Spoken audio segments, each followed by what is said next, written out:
want a second look. Yeah, there's something about this one, isn't there? Familiar somehow. We think we're stuck in a specific fragment in time, and we've been repeating that same fragment over and over again. But the flirting's over, Sherlock. Daddy's had enough now.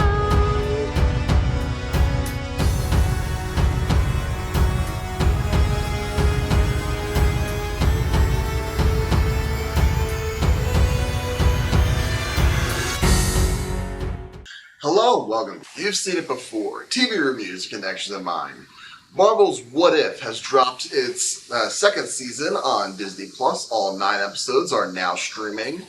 It is a continuation of many of the plot lines from the first season, and features once again many returning voices from the live-action Marvel Cinematic Universe, and it features once again the Watcher bringing us through the various universes, and as always, pondering the question, what if?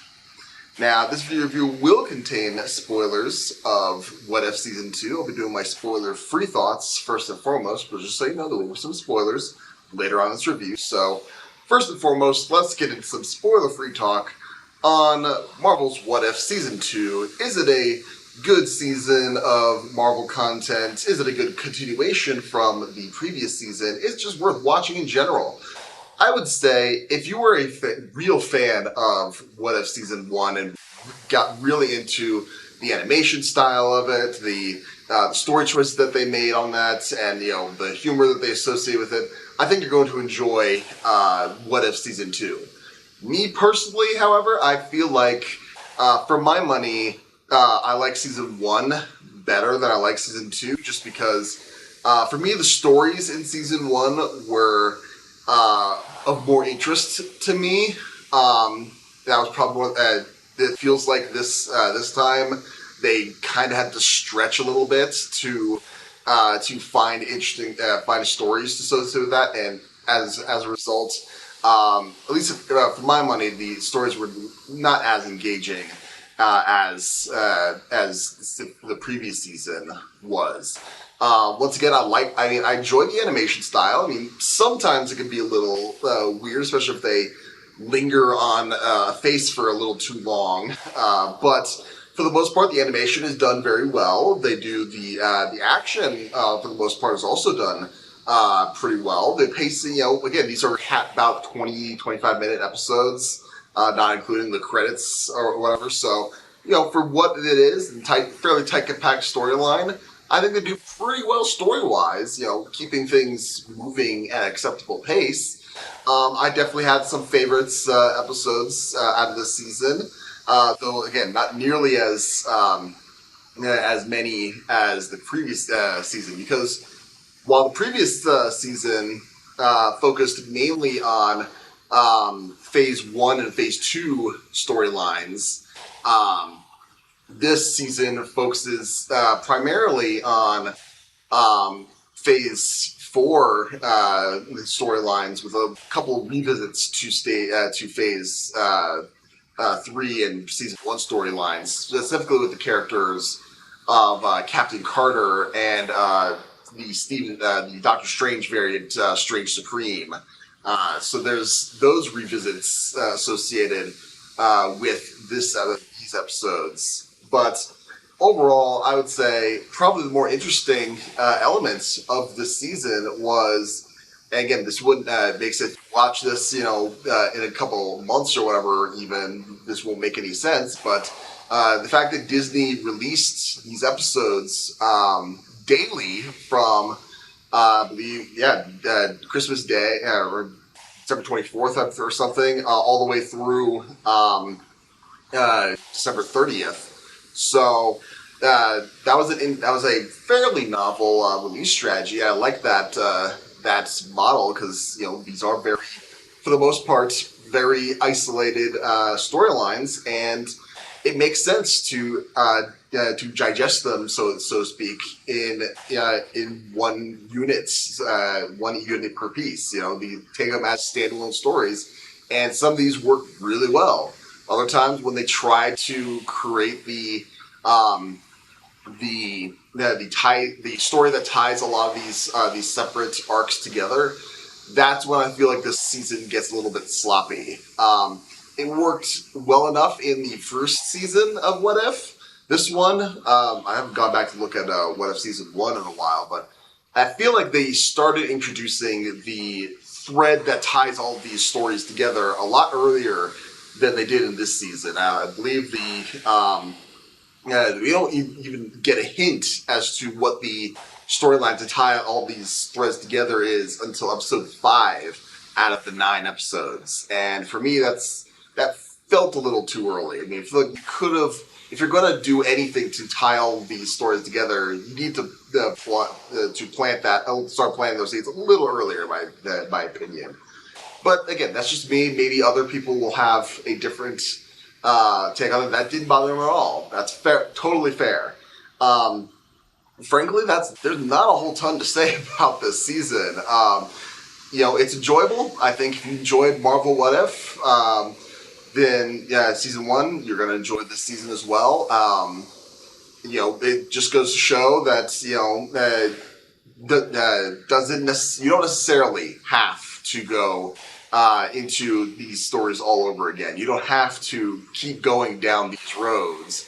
And maybe this is given Marvel's string of movie failures in this past year, maybe this is the kind of storytelling that they should focus on for a little while. Because while it's not great, it's not terrible. It's perfectly serviceable, and this carries very little risk, I feel like, as far as storylines. You're not building up any continuity, or they are building continuity, but gradually. And the way that I think that this kind of medium should. So, if I was going to give Marvel What If Season 2 a letter grade, I would say this is solid B. Not terrible. I mean, not necessarily my favorite of the year, but this is really just kind of my my thoughts on a fairly, the best way to describe it, interesting. That's if you want to pull a quote from the spoiler-free section of my review, we'll just say it's interesting. So those are my spoiler-free thoughts on What If Season 2. Some spoiler talk now as to certain plot developments and character arcs that may seem familiar to you and where you may have seen them before. I'm going to pull out a couple of these just because, it's very easy to just go down the line, all 9 episodes and pull out the various riffs or whatever they do, but I'm not necessarily one to do that. I feel like would be better served on like an episode-by-episode review of this. This is more of an overall season review of that, so I'll just pull out the fact that, I liked episode 3. That was basically the Marvel riff on Die Hard, and Happy Hogan playing the role of John McClane. That was a fun little episode that they did on that. I also liked the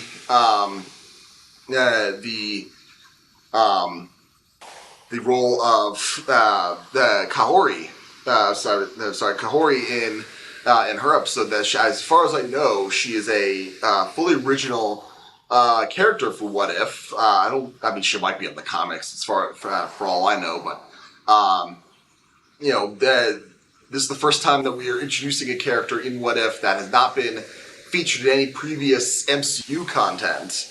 And so for her story, I thought that was actually pretty well handled. I thought that was kind of a riff on the Captain Marvel story, with her powers being based on the Space Stone, the Tesseract power meets Yukiko, Pocahontas, Avatar, all those kind of storylines. But there's that going on, and I also will say episode 8, where what if the Avengers assembled in 1602. That was a very fun episode. I thought that was one where you could just let loose. It doesn't make any sense why that it's 1602 England and you have Ant-Man and Yellow Jacket fighting each other. No, but who cares? It's fun. It made me think of, I forget the name of the episode off the top of my head, but it was an episode of MacGyver, the original MacGyver series, where MacGyver gets knocked on the head or whatever, and it's a whole two-parter dream sequence where all the main characters in the show are now playing different roles as if they're doing like King Arthur and Knights of the Round Table stuff going on in medieval England. So that was a kind of fun comparison to be made there. But yeah, like I said, there's not a whole lot to say about this season of What If. Am I excited for more of this kind of these storylines? Sure. There's definitely potentials there. I'm curious to see. I believe the Marvel Zombies, they're spinning off from the season 1 episode with the Marvel Zombies into its own little miniseries. I'm curious to see how much content they could wring out of that. But as far as that goes, I think the real takeaway from this is the only way this series can continue is that they're revisiting other MCU content. And because season 2, What If was pulling a lot more from Phase 4 movies, such as Shang-Chi, Legend of the Ten Rings, and there was a little bit of Thor Ragnarok in there. That's Phase 3, but yeah, there's a lot of these other ones that it felt like they were focusing more on that kind of character, and those are not necessarily. There's also the episode that's kind of pulling riffing off Black Widow associated with that. Again, another Phase 4. More recent Marvel movies that weren't necessarily the best in terms of quality that we're used to from the MCU. So I think what is going to make a season 3, if there is going to be a season 3 of What If, better is they got to do the movies better. I would hate to think. I mean, maybe we'll get a What if the Marvels was actually good? So maybe we'll do something like that, go full self-referential, but I don't know, that's just my take. But what did you think of What If Season 2? Did you like it? Did you not like it? What about my analysis? Do you agree, disagree? Did I miss something? Let me know in the comments down below. Thank you so much for watching. I appreciate whatever audience I can get. Be sure to look for my next video, which will be my best and worst of 2023. We're counting down the days and hours here of the year, and be sure to look for that. And if you're made to the end of this point, I very much appreciate your viewership. Again, I appreciate whatever audience I can get. And if you liked this video or any other video on my channel, please give me a like, share, and especially subscribe. I would very much appreciate it. Hope you have a safe and fun, happy New Year's Eve. And just remember, there is nothing new under the sun. And yes, you have seen it before.